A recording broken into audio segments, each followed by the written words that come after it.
Hello, welcome back to my haunted library. It's Regina.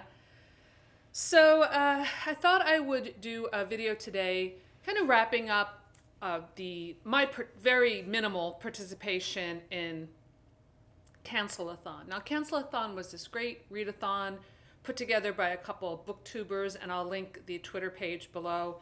That's probably the best source for information about it. And it was for the month of January, and it was to read certain books that were either controversial in recent years or classics that were banned. And the creators of this readathon really did a great job with their videos, and I got to watch most of them. I don't think I caught every one, but it's really interesting. It's a very timely issue.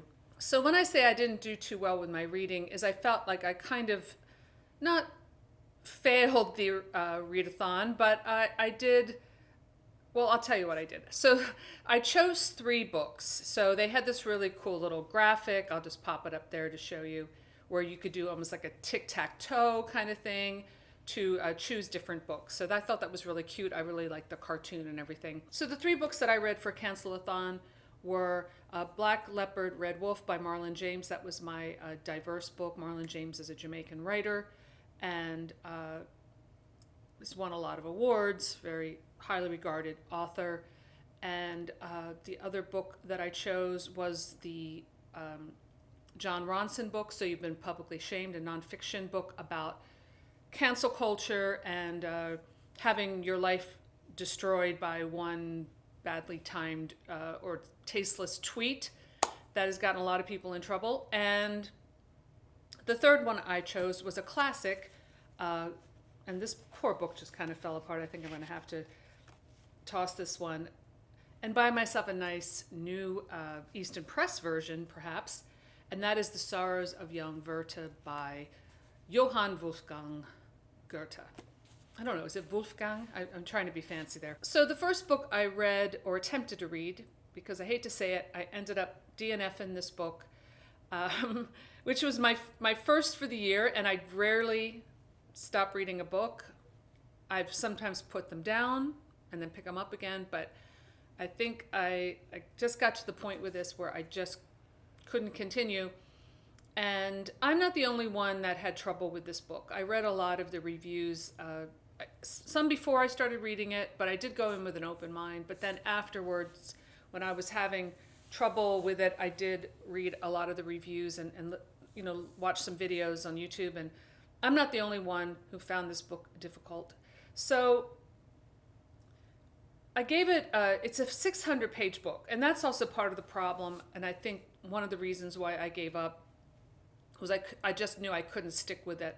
I got to page 200 or close to there. It was like the book is divided into sections, and I got to the end of this one section, and I'm like, I can't keep reading this. So this book has been described as being extremely violent, which was a turnoff for a lot of readers from what I've read on the reviews and stuff.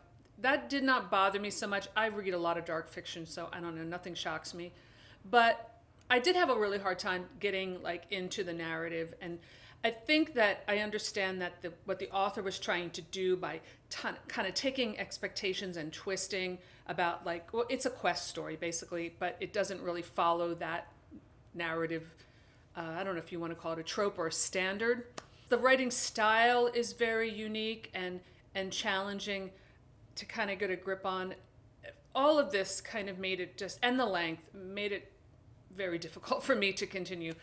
And so I thought, well, okay, I failed with that book. I did give it away to my little library in town. Hopefully someone will enjoy it. And there are people who love this book. So I'm not saying it's a bad book.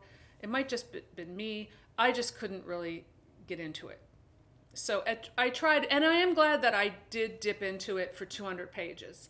So I felt like, I stuck with it that long, but I didn't want to read another 400 pages of this because I kind of felt like it wasn't really progressing, or it wasn't maybe progressing in a way that I was expecting. So after my failure with that book, I reached for my Goethe, thinking, well, maybe my brain is just soft from reading so much horror fiction from the 80s that I can't really comprehend literary fiction anymore.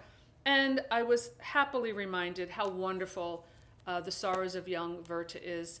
If you guys are looking for a really accessible classic, and to me this, of course, this is like pre-Romanticism. It reminded me a lot of Mary Shelley's Frankenstein, the writing style, the sentimentalities that's expressed, the emotions that are expressed. I highly recommend it. It's very short. You can finish it in a couple sittings, and it's so good. And I really relate to the Werther character. You know, it was funny because I went on Goodreads and I was reading some of the reviews, and I guess through a modern lens, his character seems like some of the, especially like some of the young women were reviewing this book and calling him a stalker, because basically it's about a young man who falls in love, and it's based on Goethe's own experience, which is it's maybe why it gives it such life. But he falls in love with this woman named Charlotte, or calls her Lot, and she is engaged to another man named Albert, and he has a connection with her, and in some ways, you know, I'm reading it, she does kind of encourage him in a way, and he just can't let go when the Albert shows up to claim his bride, and even after they're married, after Werther goes away and has this kind of disastrous professional experience, which only deepens his sense of not belonging to the world and his sense of his romantic isolation, he returns and tries to just kind of be her friend, kind of being in the friend zone. And we know that doesn't usually work. It's a really heartfelt read, and I loved it. I really, really loved it. So those are the two books I read. And the third book was John Ronson's So You've Been Publicly Shamed, which I had already read, and I didn't feel the need to read that again.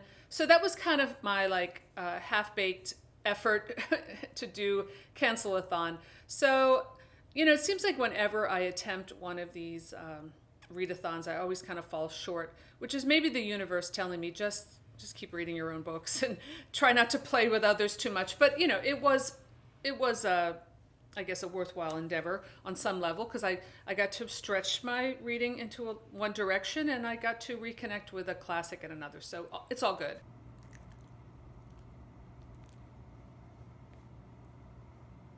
So let me know in the comments below if you participated in Cancelathon. I'd love to hear your thoughts about that. And that's all I have for today. Thanks for stopping by my haunted library, and I will see you next time. Bye.